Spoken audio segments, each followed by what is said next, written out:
আবু তহা আদনানকে নিয়ে যে বিষয়গুলো নিয়ে বারবার প্রশ্ন আসছে এবং কথাটা বলা আমি দায়িত্ব বলে মনে করছি। যদিও তিনি মাদ্রাসায় পড়েছেন, মাদ্রাসায় পড়ুয়া কোনো আলেম নন। ওনার স্ত্রী মাওলানা কোরবান আলী রহমতুল্লাহ আলাইয়ের একজন মেয়ে। ওনার স্ত্রী ওনার স্টেটমেন্টে যে বিষয়গুলো তুলে ধরেছে, আবু তহা আদনানকে আমি যতটুকু দেখেছি মাহফিল অঙ্গনে অনেক সময় সে অনেক দেরি করে মাহফিলে পৌঁছায় এবং আমি নিজে এটা সাক্ষী যে রাত 11টার সময় সে মাহফিলে গিয়েছে, 11টা 29 মাহফিলে গিয়েছে, যেখানে আমি নিজে বক্তা ছিলাম। তার স্ত্রী যে স্টেটমেন্ট দিয়েছে সেখানে বারবার বলেছে যে তাকে আঘাত করা হয়েছে, প্রতিদিন আঘাত করত, মারত, খারাপ ব্যবহার করত। তার শাশুড়ি বলেছে যে সে নামাজের ক্ষেত্রে একেবারে বেখবর। তার স্ত্রী বলেছে যেটুকুন উনি লাইভে বলেছে এটা 100 ভাগের ভিতরে 10 ভাগ, আরো 90 ভাগ প্রকাশ করে নাই কি পরিমাণ নির্যাতন করা হয়েছে। তো এটা তো একটা আলেমের চরিত্র হতে পারে না। আমরা দেখেছি যে আবু তহা আদনানকে নিয়ে যে বিষয়গুলো নিয়ে বারবার প্রশ্ন আসছে এবং কথাটা বলা আমি দায়িত্ব বলে মনে করছি। জনাব আবু তহা আদনান বাংলাদেশের সুপরিচিত দিন প্রচারকদের মধ্যে তিনি একজন, যারা দিনের কথা বলেন তাদের মধ্যে একজন, দাঈ ইলাল্লাহ। যদিও তিনি মাদ্রাসায় পড়েছেন, মাদ্রাসায় পড়ুয়া কোনো আলেম নন। আলেম বলতে যা বোঝানো হয় বাংলাদেশে, এই সিস্টেমেটিক পদ্ধতিতে তিনি গড়ে ওঠা কোনো আলেম না। জেনারেল থেকে আসা, হঠাৎ করে ঘুম হয়ে যাওয়া এবং চমকপ্রদ আখিরুজ্জামান, শেষ জামানার গল্প যা নবীজি সাল্লাল্লাহু আলাইহি সাল্লাম বলেছেন, যে কথাগুলো আমরাও আমাদের অসংখ্য আলোচনায় আখিরুজ্জামান নিয়ে কথা বলি, এই কথাগুলোকে তিনি অত্যন্ত সুন্দর উপস্থাপনায় জাতির সামনে পেশ করেছে। জাতি ওনার কথাগুলো গ্রহণ করে নিয়ে অনেক যুবকের পরিবর্তন হয়েছে। পারিবারিক কেমন একটা স্ট্র্যাটেজি এখন দেখা দিয়েছে। ওনার স্ত্রী ওনার স্টেটমেন্টে যে বিষয়গুলো তুলে ধরেছে ফেসবুক যোগাযোগ মাধ্যমে, আমি আজকে এই বিষয়টা নিয়ে প্রশ্নের মুখে এজন্য কথা বলতে চাই, কারণ ওনার স্ত্রী মাওলানা কোরবান আলী রহমতুল্লাহ আলাইয়ের একজন মেয়ে। মাওলানা কোরবান আলী বাংলাদেশের অত্যন্ত প্রথিতযশা একজন আলেম ছিলেন, যার 36টা প্রতিষ্ঠান রয়েছে এবং আমি কাপাসিয়াতে ওনাদের বাড়ির মাহফিলে 5 বার আমি গিয়েছি। আমি দেখেছি তার প্রত্যেকটা ভাই, জনাব আবু তহা আদনান সাহেবের স্ত্রীর প্রত্যেকটা ভাই অনেক ভালো ভালো আলেম, মাদ্রাসার খিদমতে আছেন, মসজিদের খতিব হিসাবে আছেন, সবাই ইলমের সাথে লেগে আছে। এমন একটা পরিবার থেকে বিলং করা একটা মেয়ে, যার আগে একটা ডিভোর্স ছিল, সংসার বিচ্ছেদ হওয়ার পরে তার সঙ্গে বিবাহ হয়। এরকম একটা মেয়েকে যদি আপনি আশ্রয় দেন, নবীজির হাদিস অনুযায়ী আস-সাঈ আলাল আরমালাতি ওয়াল মিসকিন কাল মুজাহিদি ফি সাবিলিল্লাহ, এটি আল্লাহর রাস্তায় জিহাদ করার সমান সওয়াব, যে আপনি এমন একজন অসহায়কে জায়গা দিবেন যে বিধবা, যার আগে বিবাহ ছিল। তো এটা জেনে বুঝে আপনি একটা আলেম ফ্যামিলিতে বিয়ে করলেন। বিয়ে পরবর্তী সময়ে এক পাক্ষিক কথা শুনে বিচার বিশ্লেষণ অনেক সময় করা যায় না, সঠিক সিদ্ধান্ত দেওয়া যায় না। তারপরেও যেহেতু এই পরিবারটাকে আমি কাছ থেকে চিনি, তাদের সম্পর্কে কাছ থেকে আমি জানি, আবু তহা আদনানকে আমি যতটুকু দেখেছি মাহফিল অঙ্গনে অনেক সময় সে অনেক দেরি করে মাহফিলে পৌঁছায় এবং আমি নিজে এটা সাক্ষী যে রাত 11টার সময় সে মাহফিলে গিয়েছে, 11টা 29 মাহফিলে গিয়েছে, যেখানে আমি নিজে বক্তা ছিলাম। এতে করে মাহফিল কর্তৃপক্ষের সাথে তার মন কালাকালি এবং কটুবাক্য লেনদেন, উচ্চবাচ্য হওয়া, এগুলো সব হয়েছে। আমরা এই অঙ্গনে আজকে 11টা বছর ধরে কথা বলি, কিন্তু আলহামদুলিল্লাহ কথা বলতে গিয়ে আমরা দেখেছি আমরা তাদের কাছ থেকে কথা নিব। ফানজুরু আম্মান তাখুযুনা দীনাকুম, আমি যুবকদেরকে লক্ষ্য করে বলি তাদের কাছ থেকে কথা নিবেন যাদের চুলের গোড়া থেকে শুরু করে পায়ের তালু পর্যন্ত পরিবর্তন আছে, তাদের কাছ থেকে কথা নিবেন। আমরা অনেক সময় যেটা করি, বাহ্যিক মানুষের পরিবর্তন দেখে অনেক সময় তার কথাগুলোকে আমরা অমূল্য মনে করি। হতে পারে তার কথায় মানুষ হেদায়েত হবে, কিন্তু পারিবারিকভাবে একটা মানুষ যদি আখলাকি না হয়, যদি পারিবারিকভাবে খয়রুকুম লি আহলি, পরিবারের কাছে যদি আপনি সেরা হতে না পারেন, তার স্ত্রী যে স্টেটমেন্ট দিয়েছে সেখানে বারবার বলেছে যে তাকে আঘাত করা হয়েছে, প্রতিদিন আঘাত করত, মারত, খারাপ ব্যবহার করত। তার স্ত্রীর ক্ষেত্রে আমি এতটুকুন বলবো যে তিনি এসে যেভাবে লাইভে কথা বলেছেন, প্রথমে যেভাবে লাইভে এসে বলেছেন, হয় তাকে আমার কাছে ফিরিয়ে দেন, না হলে আমাকে তার কাছে নিয়ে যান। এই বিষয়টি বাংলাদেশের জন্য একটা আশ্চর্যজনক বিষয় ছিল। এমন কথা স্বাভাবিকভাবে কোনো আলেমের স্ত্রী এতটা সাহস নিয়ে বলতে পারে নাই। তো আমি নিজের চোখে দেখেছি আবু তো আদনান সাহেব এই স্ত্রীর প্রশংসা অনেক মাহফিলে করছেন, যেটা খোলামেলা এরকম প্রশংসা সচরাচর আলেমরা করতে এটা গায়রত মনে করে, আত্মমর্যাদায় লাগে, এরকম মনে করে নিজের স্ত্রীর কথা, ঘরের কথা তেমন আলোচনায় আনে না।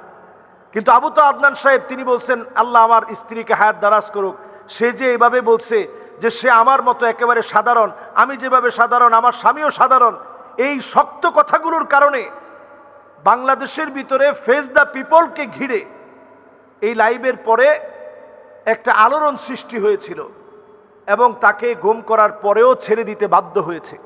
তো এখানে কিন্তু এই নারীর অনেক অবদান ছিল। 5টা বছর যে নারী সহ্য করে ডিভোর্সের পরে স্বাভাবিক যে নারীরা বাংলাদেশে ঘর সংসার আবার নতুন করে সাজায়, তারা চেষ্টা করে যে সবর করতে হবে, তারপরেও যেন এই সংসারটা ভেঙে না যায়। সব সবর করার পরেও মুফতি আব্দুল মালিক হাফিজাহুল্লাহ তিনি পর্যন্ত বলছেন যে ঠিক আছে, তোমরা অন্তত কাদা ছোড়াছুড়িটা বন্ধ রাখো। তো আমরা এখন যেটা দেখছি ফেসবুকে প্রতিনিয়ত হয়তো কখনো নারীকে গালিগালাজ করা হচ্ছে, কখনো আবু তহা আদনানের বিভিন্ন বিষয় নিয়ে কথা বলা হচ্ছে। পরিষ্কার এক্ষেত্রে একটা কথা বলবো, জেনারেল শিক্ষিত কোনো ব্যক্তির কোনো কর্মকাণ্ডের কারণে পুরো আলেম সমাজকে আপনারা প্রশ্নবিদ্ধ করবেন না, অথবা একজন আবু তহা আদনানের জন্য পুরো আলেম সমাজকে আপনারা প্রশ্নবিদ্ধ করবেন না। একটা ব্যক্তির ত্রুটি থাকতে পারে, দোষ থাকতে পারে। আমি বলবো যে খুবই গুরুত্বপূর্ণভাবে ইনভেস্টিগেশন হচ্ছে, কারণ এটা আলেমদের বিষয়, এটা অল্প হলেও খুঁচিয়ে খুঁচিয়ে বের করা হবে। ইনভেস্টিগেশন হচ্ছে, ইনভেস্টিগেশনে অনেক কিছু হয়তো আপনাদের চোখের সামনে চলে আসবে যেটা আপনারা বিশ্বাস করতে পারবেন না। যেমন তার শাশুড়ির একটা বক্তব্যে তার শাশুড়ি বলেছে যে সে নামাজের ক্ষেত্রে একেবারে বেখবর। এখন আল্লাহু আলাম, আল্লাহ ভালো জানেন যে কথা সত্যতা কতটুকু। তার স্ত্রী বলেছে যেটুকুন উনি লাইভে বলেছে এটা 100 ভাগের ভিতরে 10 ভাগ, আরো 90 ভাগ প্রকাশ করে নাই কি পরিমাণ নির্যাতন করা হয়েছে। তো এটা তো একটা আলেমের চরিত্র হতে পারে না। এবং স্ত্রীর ক্ষেত্রে আমি যেটা বলবো যে তার যে একটা আগের সংসার ছিল, সেই সংসারে তার যে একটা হক, সেখানে একটা ইনসাফ প্রতিষ্ঠা করা, আদালত প্রতিষ্ঠা করা, এটার ক্ষেত্রে যে ব্যত্যয় ঘটানো হয়েছে, তার চোখের পানি কিন্তু এই সংসারটা নষ্ট হওয়ার জন্য অন্যতম দায়ী।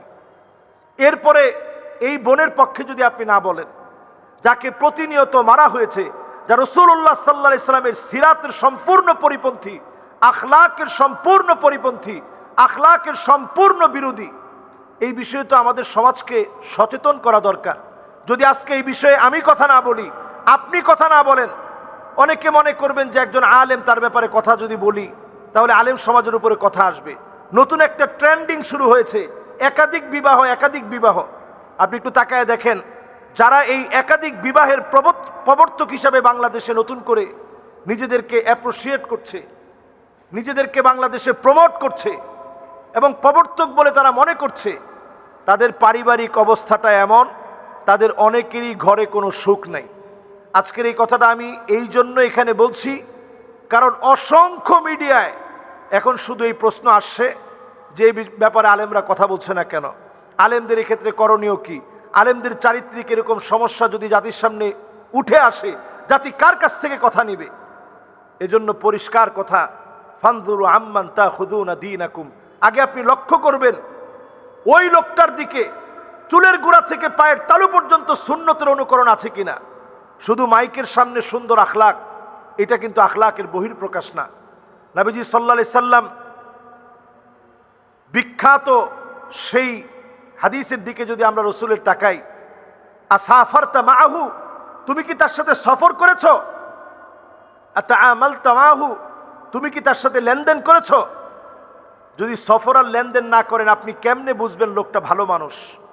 আমি যতটুকুন দেখেছি, একেবারে কাছ থেকে, যেই তো ময়দানে কাজ করা হয়েছে, যতটুকুন আমি দেখেছি, প্রায় সময় কামাল উদ্দিন জাফরি হাফিজাহুল্লাহ উনি মাহফিলে ছিল, গভীর রাত করে মাহফিলে গিয়েছে। আমি নিজে মাহফিলে ছিলাম, 3 জায়গায় তার সাথে মাহফিল নিয়েছি, তাকে পাইনি। গভীর রাতে মাহফিলে গিয়েছে, কারণ পুরো টাকা না দিলে সে মাহফিলে যাবে না। অসংখ্য মাহফিলে এই জাতীয় ঘটনা ঘটেছে। এগুলো আলেমদের জন্য অত্যন্ত অসুন্দর, আলেমদের জন্য অসম্মানজনক, এবং এগুলো দৃষ্টিকটুর। মানুষের কাছে এগুলো প্রকাশিত হলে অসম্মানজনক হবে। আজকের এই আলোচনা থেকে আমি সজাগ করতে চাই, আমরা গালিগালাজ করার ক্ষেত্রে সতর্ক হই, কথা শোনার ক্ষেত্রেও সতর্ক হই। কার কাছ থেকে কথা শুনছি? আমি এক মাহফিলে নিজের চোখে দেখেছি 11:29 যাওয়ার পর মারামারির অবস্থা। তো এই যে এই জাতীয় ঘটনাগুলো ঘটেছে এতদিন ধরে, এমন কথাও শুনেছি, আল্লাহু আ'লাম, আল্লাহ ভালো জানেন, যেরকম মানুষের সামনে প্রকাশ করছে, এই বিষয়গুলো যখন প্রকাশিত হবে, জুমার নামাজ যেখানে পড়াতেন ওই এলাকার মানুষ কাপাসিয়াতে, আমি সেখানে 5 বার মাহফিলে গিয়েছি, সে এলাকার মানুষ আমাকে বলেছে যে ইচ্ছে মতো এসে, সময় গময় নাই, এসে জুমার নামাজ পড়াতো। তো এই বিষয়গুলো কিন্তু সজাগ থাকতে হবে। একজন দায়ী সব বিষয়ে আপনাকে সজাগ দৃষ্টি রাখতে হবে। এবং এমন বিষয়গুলো যখন আমরা শুনি, আমরা ব্যথিত হই। একটা বোনের আর্তনাদ আমাদেরকে অনেক সময় ব্যথিত করে, একজন মায়ের আর্তনাদ আমাদেরকে ব্যথিত করে, একজন ভাইয়ের আর্তনাদ আমাদেরকে ব্যথিত করে। কাজেই এই বিষয়গুলো একেবারে ছোটোখাটো বিষয় না। ভুলে ভরা মানুষের জীবনে অনেক ভুল আছে। হুন্না লিবাসুল লাকুম ওয়া আনতুম লিবাসুল লাহুন্না, তারা আমাদের কাছে আমাদের পোশাকের মতো। এই পোশাক যেন ময়লা না হয়, এটা আগে থেকে আপনার সজাগ থাকা দরকার ছিল। আরেকটি বিষয় বলতে চাই, আমরা যারা ফেসবুক চালাই, আপনি যদি সৎ, একনিষ্ঠ, মুখলেস হন, আপনি আপনার ফেসবুকের অ্যাক্সেস আপনি আপনার স্ত্রীকে দিয়ে দিবেন। তার তো নতুন করে ফেসবুকের দরকার নেই। ফেসবুকে এত ফলোয়ারের দরকার তো আপনার স্ত্রীর নেই। আমাদের বাসায় যারা আছে, আমার ফেসবুক সবাই চালায়। আমার ট্যাব, আমার আইপ্যাড, আমার মোবাইল, সব জায়গায় একটা ফেসবুক লগ ইন করা। সবাই এটাতে যে কোনো মুহূর্তে অ্যাক্সেস করতে পারে, প্রবেশ করতে পারে, দেখতে পারে। এতে করে আমি নিজেও সন্দেহমুক্ত থাকলাম, বাসার সবাইও সন্দেহমুক্ত, একটু শান্তিতে থাকলো। এজন্য অন্তত আর আমরা এই বিষয় নিয়ে কাদা ছোড়াছুড়ি চাই না। যা হয়েছে সুন্দর একটা সমাধান হোক, এবং এই ক্ষেত্রের দায়ভার যেন আলেমদের কাঁধে না আসে। আল্লাহ যেন আমাদেরকে বোঝার তৌফিক দান করেন। আসসালামু আলাইকুম ওয়া রাহমাতুল্লাহি ওয়া বারাকাতুহু। এখানে